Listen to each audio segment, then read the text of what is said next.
Oh, great television there, I'm sure, as I sent off the tweet. Or television, whatever. Let's see. Let's make sure audio's good. Let me send this to a couple more. Send this to a couple more places. I'm gonna pull up my jacket. Let's see here. This is great. Thank you guys all for joining me at the voice of college football. Missouri Tigers Live. We are. It's gentlemen, ladies, we are close, man. We are so close. Like, it's crazy to me that, like, so because we've been doing this show this whole time, how back in like April and whatnot, it was tough to, I was like, okay, I'm college football now, and now, like, once you get to a certain part of the year, the year just flies by. The summer for me flies, which thank God, because I'm not a summer guy. But I guess we will go ahead and get started. I am Zach Remelius, of course, here with the voice of college football, Missouri Tigers Live. This is episode 36. Thank you all for joining me. 10 days until Mizzou football starts. So I think what the plan is from a show schedule tonight, as if you saw my tweet, we're going to do we're going to talk about Mizzou because I wasn't here last week, so there's some things to talk about. And then we'll talk about, especially on the offensive line, and then we're going to talk about Mississippi State, and then we'll call it a night. Next week, we're going to talk about Oklahoma, as Ollie makes his presence known. We're going to talk about OU. And then after we talk about OU, we're going to get into what I want to see in the Central Arkansas game. And then Monday of the following week, so 2 weeks from now, 2 weeks. 2 weeks from now,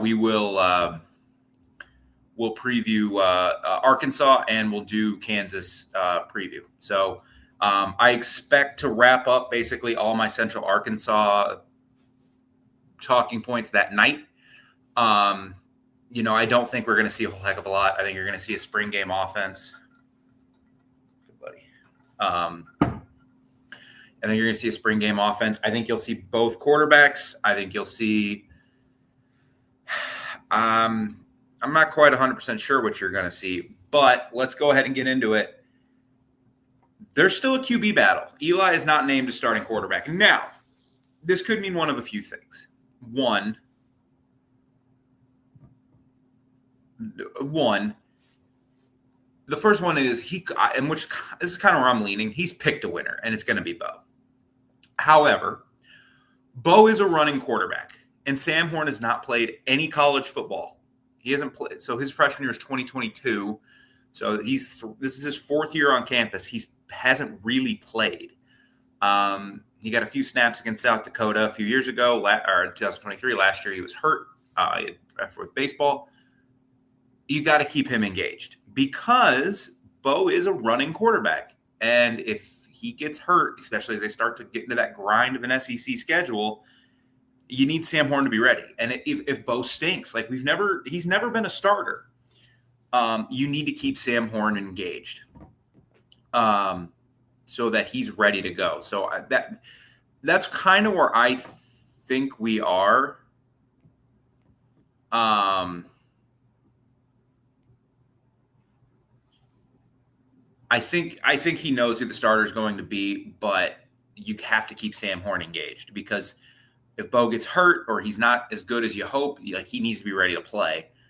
And we won't know until September 6th. Like, we're not going to unless if he's dreadful against – there is a chance, I guess, he's dreadful against Central Arkansas. Those kinds of games are so weird. Like, you need to play them. You need to get ramped up. I understand why a lot of teams especially play them in week one. But, like, I glean – in this, especially when I was covering, like, Alabama, like, there's nothing positive to be gained from these games. Like, if you would have taken the Murray State game last year, I'd be like, oh, my God, Toriano Pride's incredible. And then he was just he got better as the season went on. But so another option is a positive. It's that both guys are just playing like you came in. Bo's played where you want him to play, but Sam Horn's he's really talented, and he's just playing at a level to keep up with Bo. That could be happening. So it could be like a positive thing. Like Sam Horn's just playing so stupidly well that he's made this a competition. Or you can take option 3, which is what I see a lot online. There's podcasts that have been talking about this, that Bo isn't quite there. And it's just kind of a scary QB battle. Kind of like it was in, I guess 22 really wasn't a QB battle between Cook and Horn, and that just kind of. I think Tyler was in that one too. Yeah, he had to have been in that one because he played at the end. No, that was 2021. He played at the end of the Vanderbilt game. 2022 they played Vandy at home. I don't remember exactly. No, 2021 they played South Carolina home, and never mind. That was 2021 with Tyler Macon. So we'll see. At this point, it's hard to be very confident about the QB situation, but things happen. We'll see. I wasn't confident at all in Brady Cook in 2023, and he was great for most of that season. But this is the much bigger concern to me, is the offensive line. So what it kind of seems like, and I think Mizzou does have pretty good skill position talent. It's not proven, but I think it's there.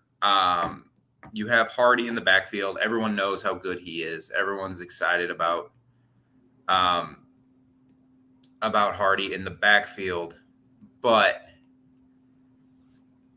out wide, Kevin Coleman's a proven SEC receiver. We've talked about Kevin Coleman a million times. We're talking more about him today because we're talking about Mississippi State.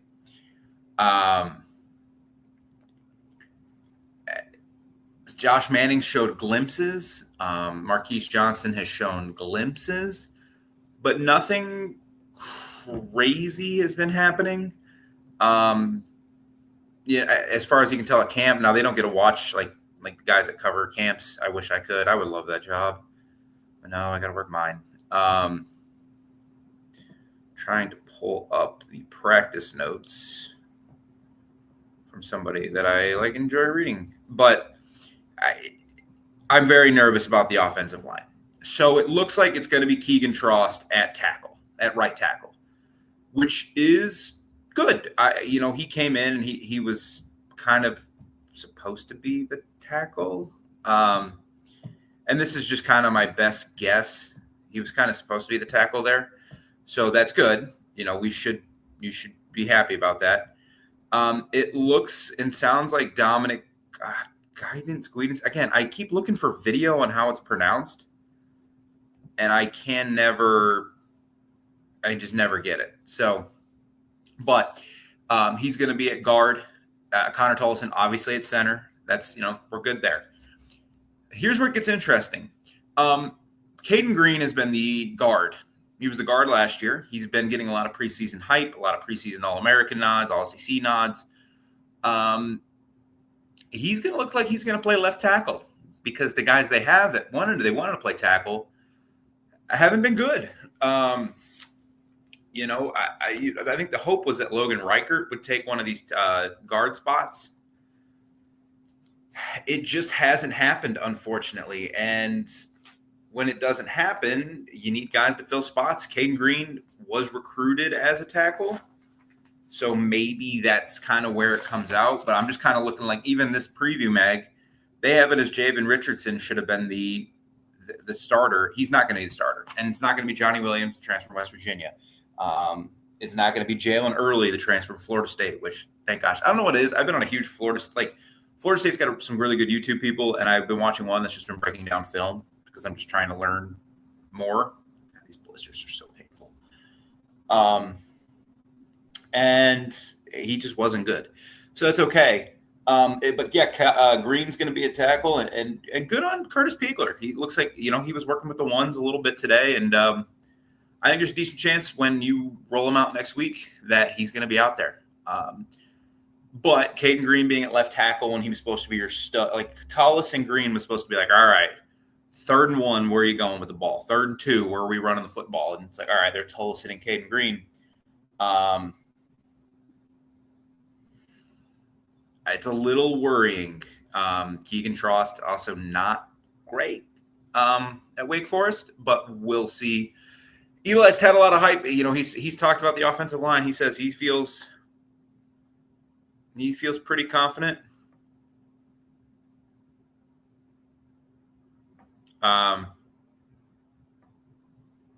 We'll see what happens there. Again, we're not going to really learn. Like, okay, here's the deal. You can't see I'm fiddling with these blisters on my hand. They are so painful.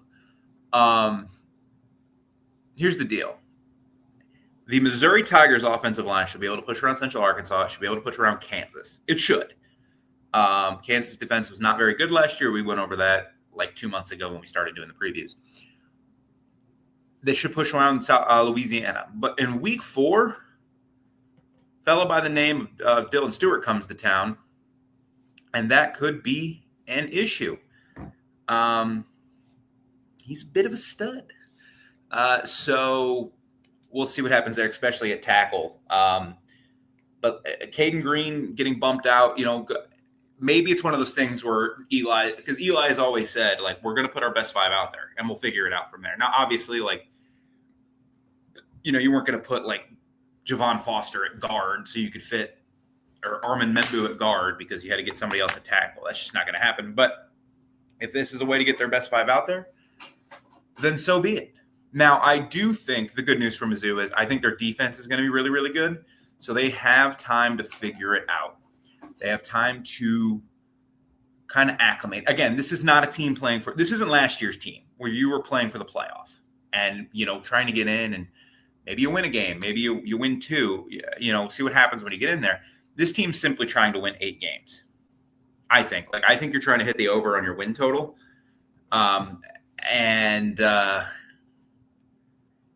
You know, and so you have the 5 games you have to win. You can't lose the 5 games. One of them we'll talk about tonight.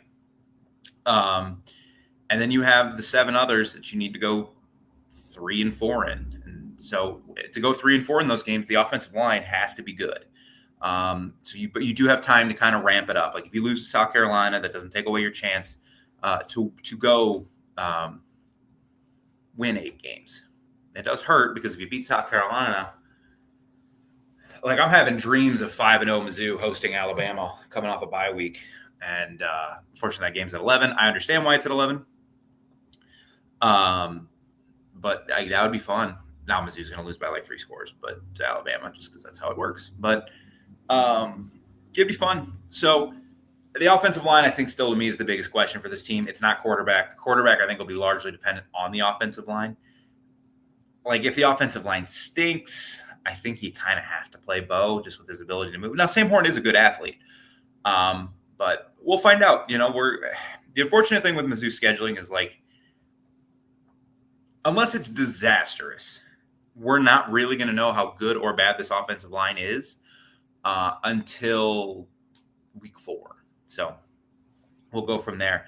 And Eli's been very excited about it, but what the coaches, coaches do this where they're just like, oh, we suck. But speaking of Eli, Eli, shut up. If you have followed me here on this platform for years, and I've been on the Voice of College Football 4 years now, I've done this for a while. I hate the playoff. I really, really, really hate the playoff. I think it has devalued the regular season. Someone tweeted today that they're more excited for the Auburn-Baylor game because they're like, look, these are 2 teams that like Auburn's trying to right the ship. They're trying to turn their program around under Hugh Freeze. Baylor finished really strong last year, and they're a team that wants to make the playoff as like the Big 12 champion. And if they win this game, if they go like 10-2, there's a chance they can make it as an outside, as a non-conference champion because they'll have this win over Auburn. You know, hey, Auburn might not be great, but it is an SEC team, and that means something. I'm more excited for that game. That game means something than I am Texas, Ohio State, because barring disaster for those two teams, I'm talking like Arch gets hurt. Even if Julian Sayin gets hurt, I think Ohio State will be fine. But like, just disastrous. Like Ohio State, I think like they have 4 losable games. They could maybe 5. They could conceivably lose to Michigan. They've done it 4 years in a row. Could conceivably lose to Texas, Penn State. I think they go to Illinois. Yeah, they go to Illinois. That's a losable game as of August 18th. And it could be, and I think they go to Washington, which if Washington, like if their quarterback takes another step, his name is escaping me at the moment, but he was dynamite in the bowl game. They could lose that game, but more than likely they're not. So, and then same thing for Texas. Like Texas has to go to Georgia. They have to go to Ohio State. They have to go to Florida. And they play like A&M, and those are tough games. But barring disaster, they should make the playoff. So the game's fun. It's going to be a great atmosphere at noon. But the playoff has made it not matter as much. Whereas 10 years ago or 12 years ago, even with the 4 team, this game really would have mattered because if Texas loses. And if you're Ohio State and you lose, you're like, oh God, we cannot lose another game. Or we're real risk of getting out of this. And same with Texas. Like now all of a sudden you go to Florida and that game becomes bigger and whatever. But Eli went on, I think it was Feinbaum, one of the SEC shows. Guys, I don't listen to ESPN anymore. I cover the SEC. I love the SEC, but it's getting very political, if you know what I mean, and that's not fun. Where there's people over at SEC Network that drive me nuts, and ESPN drives me nuts. I've complained a lot about SEC on this channel, or ESPN on this channel. So I'm never going to work for them anyway. But Eli went on there and he talked about how they should expand the playoff even more, and they should make it like 24. He wanted to do like the Big Ten commissioners plan, which I don't think he really wants. I think he's trying to.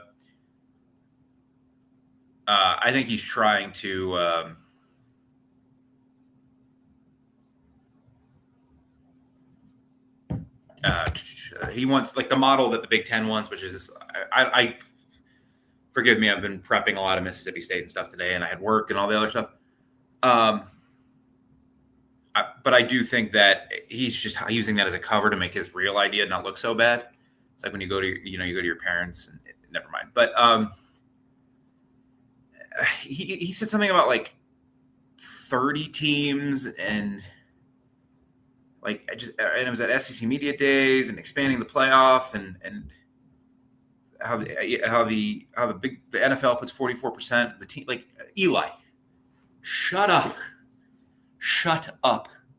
12 teams is fine. We're going to go to 16 soon, and it's going to be awful because the regular season is just literally not going to matter. It's going to be so hard. I mean, the regular season already didn't matter because they kept Florida State out in 2023, so losses and wins didn't matter then. But shut up, Eli, please. I don't want this. I don't want this. Focus on football. Make your funny little jokes. But not, please, we don't need to. And I know this is for his program because, as I've said a million times, guys, unless crazy things happen and the broader landscape of college football, which they might, the sport is changing on a yearly basis at this point, Mizzou's never going to win a national championship. It's just not going to happen. And don't feel too bad because there's only about 18 programs that can realistically win a national championship. So you're not one of them, which is why all of a sudden focus on, and I'm not going to go on this rant again, but on just the national championship mattering has driven me up a wall. So anyway, Eli, shut up, please. I just want you to be quiet for a little bit. Anyway, before we get into Mississippi State and previewing them, college football is even more exciting when you've got some action on the line, and the games are even better when you're cashing in. And the Voice of College Football is the place to be to get the greatest value. Start with my picks. 75% against the money line, 58% against the spread, and I've got a 40-plus year track record 11-0 in the college football playoff for me last year against the money line, 8-3 against the spread. And I'm just the warm-up act. Steve Merrill of Wager Talk is our ace in the hole, show stopper. 7 years with the voice of college football, over 30 years in the industry. Steve gives us analysis on all the big games, but you can't miss Steve's weekly under-the-radar pick. 28-12 against the spread the last 3 years. You also get picks from some of our top analysts here at the Voice of College Football, including Corey Bratta, Matt Zemek, and Steve Dace. Check out those numbers. Become a YouTube or Patreon member for just $99 per month. Go to the main channel on YouTube, click join, and then select the betting tier. Do the same thing on Patreon. Make 2025 a winner now.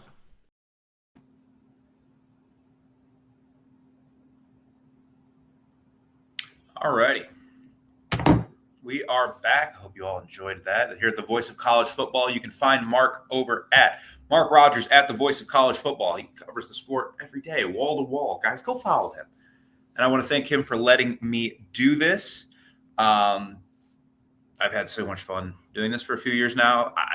It's one of those things where, like, it gets me through Mondays because I work long hours, and it gets me through Monday being like, okay, I got to go home and I got to talk Mizzou for a little while, even if it is to nobody or a few people or 100 million people. It doesn't matter. I love talking about Mizzou football.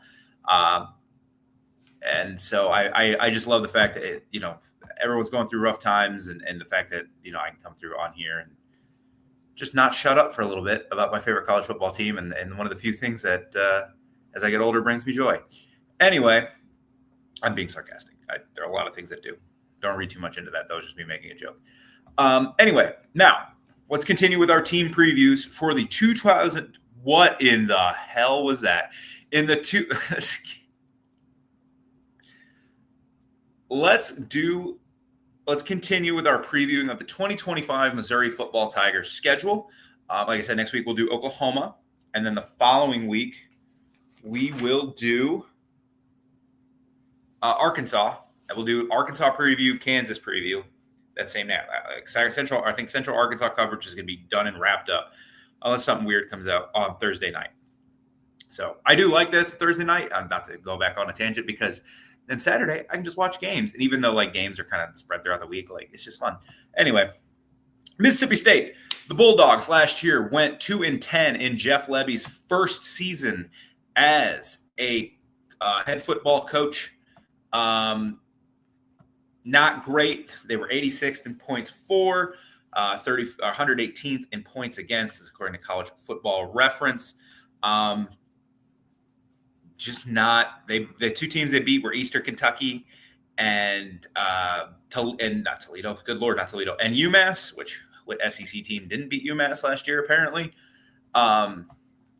So it started off promising enough. They beat Eastern Kentucky. Okay, that's fine. They go to Arizona State. Arizona State won the Big 12. Arizona State was should have beaten Texas. And after falling down 30-3, they cut it to the 7-point game with 5 minutes left and just were not able to finish. I remember watching that game. Cam Scatabo. I'm going to miss that guy, man. I'm just going to miss him. 33 carries, 262 yards. Who doesn't love it? Sam Levitt only threw for 69 yards. That's crazy to me. That was a nice number for him. God, I'm going to miss Cam Scatabo. Anyway, so it's all right, innocuous enough. You lost on the road to a team that ended up being really good. We just didn't know at the time. But then they came home and played Toledo. They were down 28-3 at half, and then 35-3 pretty quickly after that. Blake Shapen was pretty awful. They could not run the ball. David Booth comes back, but we'll talk more about the offensive personnel here in a little bit. And then from there, it just became smackings. They went to Texas. They lost at home to Florida, 45-28. Went to Texas, got smacked. Went to Georgia, played them fairly competitively. Blake Shapen was hurt. They brought in the freshman Michael Van Buren, who played okay in that game, 20-37, 3 touchdowns and a pick, but he is gone. I think he went to LSU. I should just remember this. Yeah, he's at LSU. He's the backup there for Nussmeier, which he showed a lot of promise last year at Mississippi State. So that was a shrewd move by Brian Kelly bringing him in. But they were, they got it to 24-34 at the end of the third quarter. Like they played hard. It's just, it was Mississippi State going against Georgia. Georgia had 605 yards of offense. Oh, God, this defense was so bad. They were bottom of the country in passing and running. They played Texas A&M at home. Like, there were a few games this year, like Arkansas beat the crap out of them.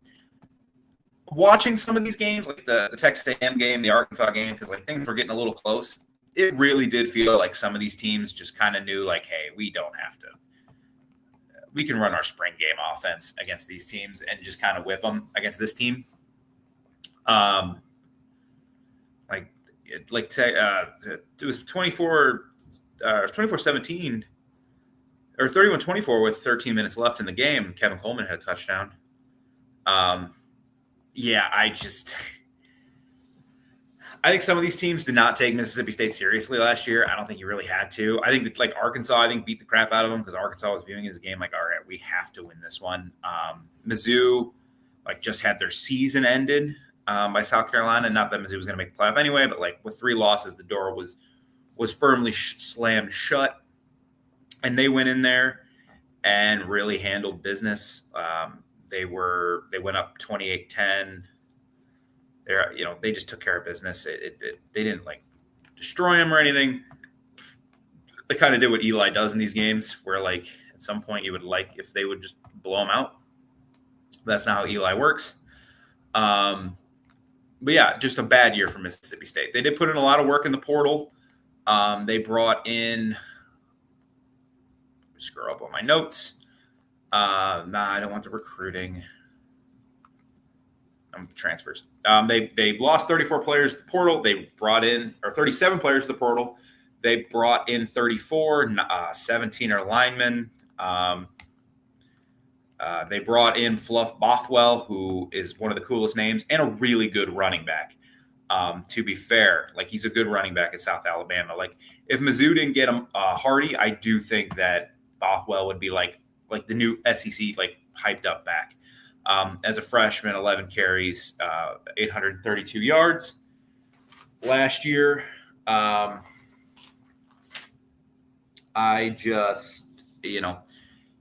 also brought in their quarterback of the future. Shapen's going to play, but they brought in Luke Kromenoke from Florida State after he transferred out after last year's disastrous season for the Seminoles, and then they brought in Thomas Castellanos. So that was a nice pickup. I know a lot of people. Like I said, I've kind of gotten on a Florida State kick. I don't really understand why.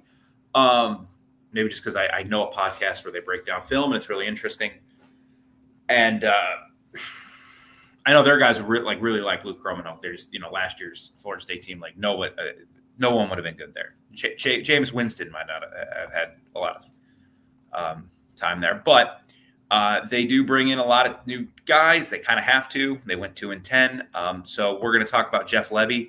I don't like Jeff Lebby. Look, I understand who his father-in-law is. You kind of cannot help that. I'm not going to get into it. You can find out, but he brought Art Briles to a sideline at when he was at OU. Brent Venables called him out. He's been very outspoken about the staff at Baylor when he was there. I just don't like him. I don't want him to have success. I have nothing against Mississippi State. I've rooted for Mississippi State a lot in the past. They've had some really fun teams under Dan Mullen. And Mike Leach, even the one Joe Moorhead team was pretty fun with Nick Fitzgerald. So, Mississippi State, there's no rivalry here. I hate Mississippi State basketball just because they always beat Mizzou until this year when Mizzou stomped them twice. But I don't like Jeff Lebby. And last year went about as poorly as it possibly could have. For Jeff Lebby. Now, the thing for Lebby is after Mike Leach passed, the tragic passing of Mike Leach, and then they just hired it was like, oh crap, and they brought in Zach Arnett, and Zach Arnett went 4-6. It did not work. It was not going to work. I don't blame them for letting go of Zach Arnett. But then they hired Jeff Lebby, and in practice, yeah, he went 4-6 before he was fired. Arnett wasn't that bad, but I mean, who did they beat? Beat Western Michigan. They beat Arkansas. They beat Arizona in overtime. Wasn't that a good Arizona? Wasn't that the good Arizona team too? 2023? Yeah. They beat a 10-win team. That's crazy. But they let him go. And in theory, hiring somebody like Jeff Lebby is probably what Mississippi State needs to do. Kind of like Mizzou. When you're at Mississippi State, you're just not going to have the athletes a lot of these other schools have. I think Mizzou has put themselves pretty firmly into that middle, if you put it with 16 teams, if you divide the conference up into fourths, I think Mizzou's pretty firmly put themselves into that third, 9 to 12 tier of athlete. And then you got the bottom four: Vanderbilt, Arkansas, Kentucky, Mississippi State. I don't quite know where I put Mizzou within that. At the top, you have Georgia, Alabama, Texas, and God, Florida should probably be in there. But the Florida athletes are insane. Florida, the Gators, I wish I could preview them. They're fun. I was doing my model. I don't run a model. I was doing my predictions and my spreadsheets, and I was just like, oh man, they're going to be really good, fun to watch. They could make the playoff, or they could be 6-6. Anyway, but hiring somebody like that who can scheme open a couple touchdowns a game, 3 touchdowns, a few plays a game. That's what you should do. It's what Vanderbilt did. Now Clark Lee's a defensive guy, but they brought the offensive staff they brought in are just weird, and they're tricky. It's a good example would be Lance Leipold at Kansas. Kansas does not have the athletes. They're getting closer to the rest of the Big 12, but just if a guy where if you don't practice well, they're going to get you a couple touchdowns, and now pressure's on because you can't lose to this team. Vanderbilt runs that tricky style of offense. The other one is Wake Forest, when they had Dave Clawson running that goofy mesh, and it worked really well with Sam Hartman and Jamie Newman and John Wolford. And, that's just what you have to do at some of these schools where you just can't get the caliber of athlete. Mississippi State can't get the caliber of athlete, even Ole Miss can at this point. Now, that could change. Because it did for a while under Mullen and Mike Leach. But at this current point in time, they're one of those schools where hey, congrats, you're going to lose an extra game a year because you're not better than Texas or OU, but your athletic director secretary is now making $15,000 extra a year. So that, good for him or her or, whatever. But Mississippi State's kind of really in a tough spot. I mean, financially, they're second. So hiring somebody like Jeff Lebby was smart. Just not Jeff Lebby. But so Jeff Lebby, it'll be interesting for him because I'm kind of going on a tangent here. It'll be interesting for him because how bad does it look?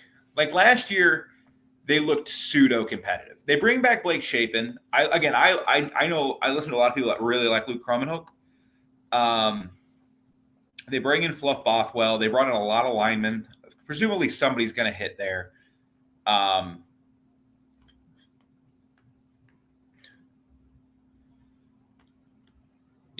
know Mizzou really wanted Fluff, and then Hardy kind of came in. They brought in 11 JUCO recruits, which is crazy. They'll bring back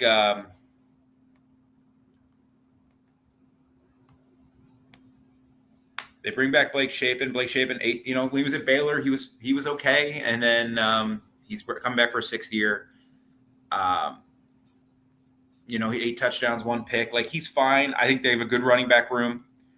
David Booth is good, and Fluff Bothwell is awesome. So I think the running back room is pretty good. Their receiving room, they brought in a couple guys from Eastern Michigan. Kevin Coleman, this is from Rock Grab Nation. There it is. Received almost 29% of all passing targets, 35% of the team's catches, and 32% of the team's receiving yards, and scored 31% of the team's receiving touchdowns. So that is an issue when it comes to returning production. Only one Mississippi State receiver had a catch rate over 60%, and it was Kevin Coleman. Kevin Coleman's really good.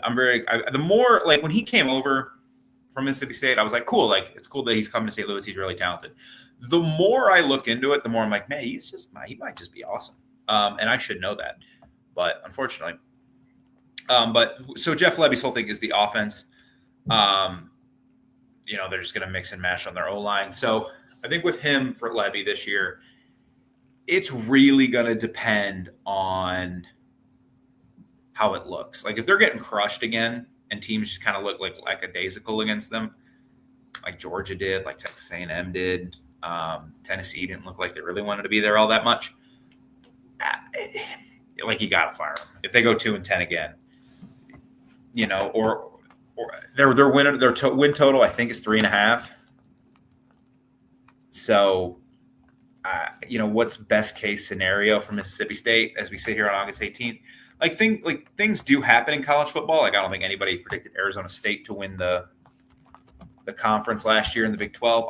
When it comes to this particular conference, I think it's a little easier to predict because there are just such a obvious, top of the line, bottom of the line. And Mississippi State does, if Lebby does go 2-10 again and they need to bring in a new coach, I certainly think like John Summerall would be really good, although Tulane might be a better job.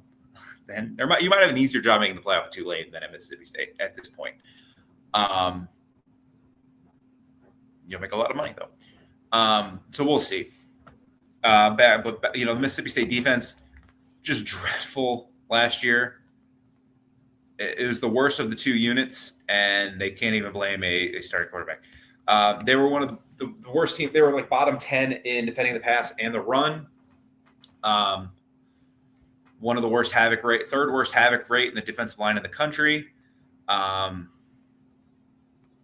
third worst pass defense in the country, which I did not know. But they brought in a glut of transfers. So defensively, I mean, we'll see. They bring back their three starting safeties, which, can't be, sometimes that's a really good thing. Sometimes it's not. Losing Van Buren is just awful. Coleman Hutzler is their defensive coordinator. Jeff Lebby calls plays offensively. He can't be new, right? Let me look.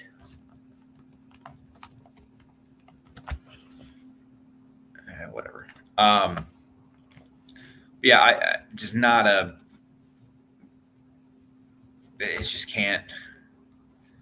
It can't. This defense is probably not going to be very good again. So looking at their schedule, Mississippi State Bulldogs. So they go to Southern Miss. Interesting game. Southern Miss now basically is last year's Marshall team, right? They brought in Charles Huff, right? Is that their coach now? Blake Anderson's their offensive coordinator. Good for Southern Miss.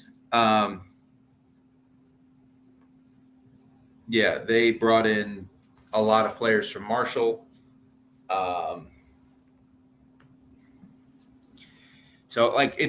then you have to go to Hattiesburg. Like, it's going to be an interesting game. I think it's a game Mississippi State will and should win.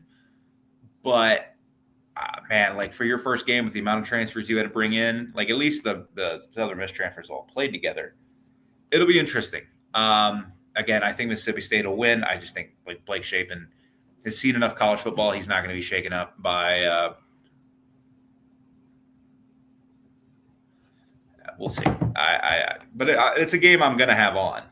I'll let you guys know my TV schedule next week when I finalize it for Saturday. Week one TV schedule. I only need like 2 screens. At night, I think I might need 3. Anyway, then you got a big. Okay, so we'll go. You should win that one. You should beat Alcorn State. You should beat Northern Illinois, but Northern Illinois did beat Notre Dame last year. But you should win those 3 games. Okay, so there you are. You need one more to get your over? Could it come against Arizona State? You know, if Mississippi State does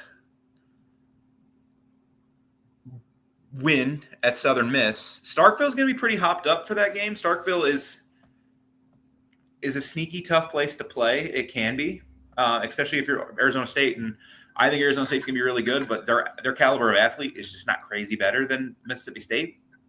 It's just, you know, it's a Big 12 team.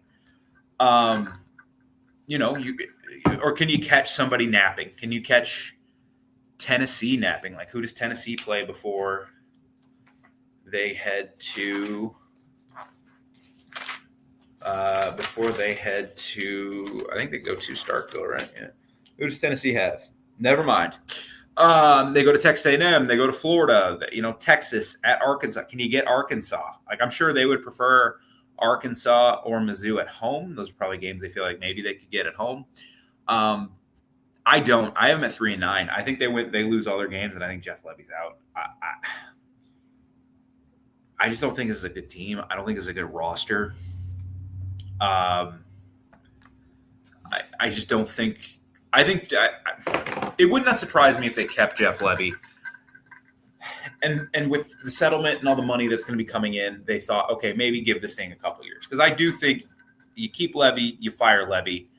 It's going to be a couple years before we reliably are like, oh, Mississippi State's a bowl team. It's just going to take time.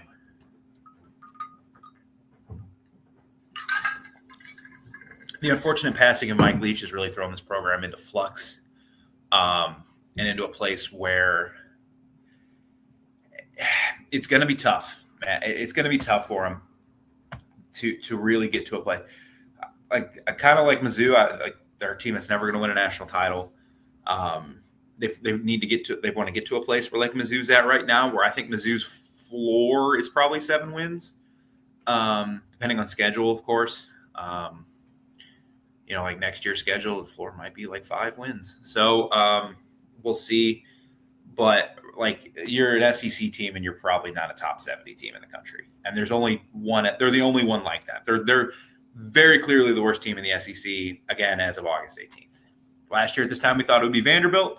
Vanderbilt turned out to be pretty decent. So, you know, Vanderbilt was a couple swings away from, you know, maybe even being in the playoff hunt come late. Let me try to remember. We talked about this a couple weeks ago with our friends at Vandy. If they had beaten Mizzou, like I think they should have, going back to that game, beaten Georgia Southern, they would have beaten Bama, so they would have been 5-0. 6-0 against Kentucky, 7-0 Ball State. Yeah, they would have been 7-0 going into the Texas game. And even if they lose to Texas, then they're 7. Yeah, they would have been. Yeah, they would have been in the playoff hunt. So Vanderbilt turned out to be really good, or pretty good. Did lose those games. It's just tough for me to predict much for Arizona State, or not Arizona State, Mississippi State. If they had the Arkansas game at home, because who knows what Arkansas is going to be looking like at that point. You know, we'll talk more about Arkansas next week. But Arkansas, before they play Mississippi State, has Auburn and Texas A&M at home. They have a 3-game home stretch. That's cool. Good on them. That's not like an insane run up. Like, it's not like after they go to Arkansas goes to LSU and to Texas, and then it's like, oh, then you play Mississippi State. It's like, oh, might be a little bit of a letdown spot. No, like, I just don't think they were really given any favors. Mississippi State before they play Mizzou. As we'll just here, let's go ahead and switch it. We'll get into the matchup. Last year, Eli was openly talking crap to the Mississippi State team. I didn't really like that, but Eli does what Eli does. You know, it was kind of funny at the same time, just because that's kind of what Eli does. It's LSU. I want Mizzou. Like, Mizzou will be coming off the game against Texas A&M. So yeah, Mizzou has a bye and Texas A&M at home. So it's just not in a good spot for and Mississippi State's coming off a game against Georgia. I don't. It's not like there's a schedule run up here where Mississippi State can take advantage. I think you're going to look pretty similar to last year. I think Mizzou, they could not stop the run last year. Last year in this game, Brady Cook 15 of 20 for 268 and a touchdown was actually really good. Nate Noel and Marcus Carroll were very good. Marcus Carroll did go 14 for 61 and 3 touchdowns. On the other side, Davin Booth went 12 carries, 124 yards. That's something to watch out for. Because he's back and they have Fluff Bothwell, who's also very good. So that's something to keep an eye on. In this game, Kevin Coleman, 6 catches for 58 yards for what it's worth. So I think Mizzou's going to be able to run the ball. It's tough to kind of predict fully where we're going to be at with these games because there's going to be injuries. There's going to be, teams. There's going to be teams that quit. Will Mississippi State have quit by then? Or is this a team that, hey, like they started out 4-0? Maybe they sneak a win against Arkansas, or they get Arizona. Yeah, they start off 4-0, they steal one, and then like they're playing Mizzou for a chance to get to bowl eligibility. Meanwhile, Mizzou's playing off the string at like 6-5, or they're looking at a 6-6 season in the face with this win. So you don't really know, but at this point, I would kind of expect Mizzou to kind of run all over them. My worry is for Mizzou is the look ahead spot. They do have OU the following week. But at home, I think Mizzou does win this one pretty comfortably. This is one of those games I've said, prediction-wise, I think Mizzou does win this game. I'll give my I guess I'll have to do my team predictions. I'll do my team predictions next week. I know we will still have to have gotten to OU, but I'll do my team predictions next week, and then we'll preview Arkansas the following week. I got this as a win for Mizzou. Like I've said all off season, there's 5 games you cannot lose. They're not must wins. There's a difference between a must win and a can't lose. Must wins are games when you're playing for something. If you're a baseball team and you're competing for your, it's Giants Dodgers, and both these teams are competing for the division, and the Giants are like 3 games out in September, and they have a home series against the Dodgers. You have to win 2 out of 3. But that you have to must-win games. It can't lose games are games you cannot. You just like you're screwed if you lose them. Like in basketball, if you're in college basketball, and you're kind of a bubble team, like I'll just use Mizzou as an example. Like Mizzou, you're staring at like a 8, 9, 10, 11 seed kind of season, and you lose to what they did a couple years ago. You lose to Jackson State. Now you have a huge stain on your resume. Like you can't lose that game. If you're Mizzou this year, your goal is to keep the floor. Keep the floor. You're 21-5 in your last 2 years. If you can go 8-4 this year, that's 29-9 over a 3-year stretch.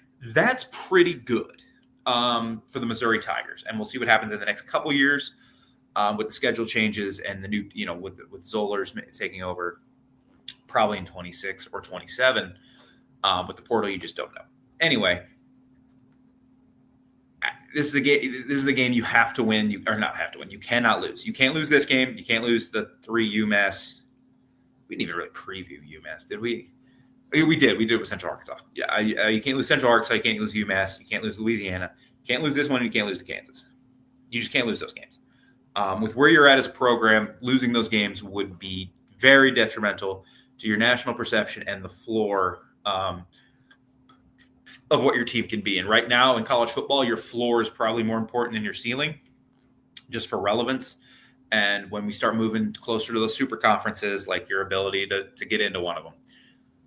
Mississippi State, I think it's going to be a tough season for them. I think it's going to be another rebuild type year. I like Luke Kromenhoek. I know people that really like him. So maybe as we get to that, it might not even be Blake Shapen in that game. It might be Kromenhoek by that point. Hypothetically, if let's say they start off 3-1 and they're just starting to get killed, like they lose at Arkansas. Because if you lose that Arkansas game, you're not going to make bowl because you're not beating Georgia. So you could talk yourself, like if they beat Arkansas and they have 4 wins by that point, I think they could talk themselves to beating Mizzou and Ole Miss because they get Ole Miss at home. But it might be just time to play Roanoke. So you might see something completely different from Mississippi State at that point.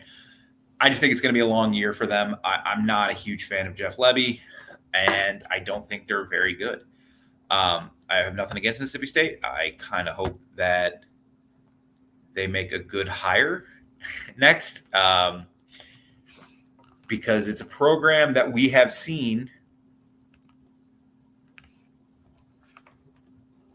We have seen Mississippi State be a viable program nationally. I mean, under Mullen and Moorhead and Leach, they were making bowl games every year. They were winning some big games. Now, they weren't beating like Alabama, but they had a couple tight ones with Bama. They knocked off LSU a couple times. They were a pain in the butt for Mississippi State. Like, they're kind of in that tier where kind of Mizzou is now, where like you couldn't beat the truly elite, but you were a pain in the ass for a lot of teams. And that's kind of what they need to get back to. And so maybe with their next hire, if Lebby ends up not working out, they'll be able to. Best of luck to them. They have a great fan base. I just don't think their team's going to be that good. So that will wrap it up for tonight, guys. You can follow me on Twitter at PsychoZ50. Yes, the underscore of this Missouri Tigers Live. I want to thank Mark Rogers for letting me do this, as always. We will be back next week. It is game week. So my plan for this week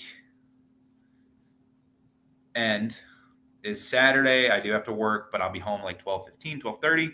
I'm going to park it in the couch. I'm going to watch the absolute crap out of Iowa State, Mississippi State, Kansas State. Mississippi State on the brain.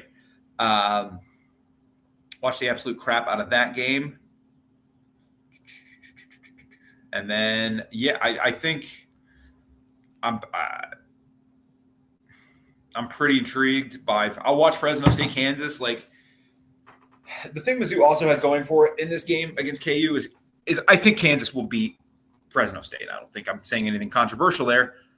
But I do think you can't just run your spring game offense against Fresno State. I think you will actually have to pull some stuff out of your playbook and put some things on film, which is why that's an interesting game. I will watch that game. That'll be interesting. And then on TV, too, I will watch Stanford at Hawaii. What a fall, man. Like, for Stanford, man. A decade ago, Stanford had maybe the best player in the country, in Christian McCaffrey, arguably the best player in the country. Love Derrick Henry, but maybe the best team in the country. They beat the crap out of Iowa in a Rose Bowl. And David Shaw was still a really good coach. And they were winning 8-9 games up through 2018, 2018, I think was last year.